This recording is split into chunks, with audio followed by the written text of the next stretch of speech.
दूसरी कौम अंसारी सहाबा की थी जो मदीना के ही थे, मदीना के मकामी थे, रहवासी थे।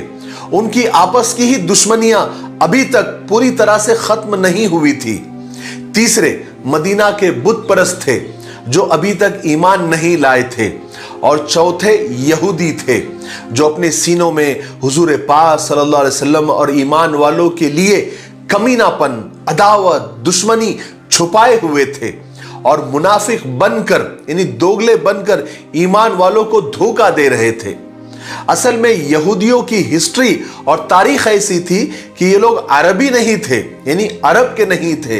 ये लोग रूम के जुल्म और जबर से परेशान होकर अरब में आकर बसे थे। कुछ मक्का में, कुछ मदीना में, कुछ दूसरे इलाकों में पनाह लिए हुए थे। असल में यहूद इब्रानी थे, लेकिन अरब में रहने की वजह से उनका रहन सहन, वज़ाक़ता, तहजीब अरबों जैसी हो गई थी। यहां तक कि उनके खुद के नाम, उनके कबीलों के नाम अरबी हो गए थे। यहां तक कि अरबों में शादी बियाह के रिश्ते भी कायम हो गए थे। लेकिन यहूदियों में अभी तक नस्लवाद और जातिवाद और नस्ली असबियत अभी तक बाकी थी। वो अपने इसराइली होने पर फख्र करते थे और अरबों को हकीर और जलील समझते थे।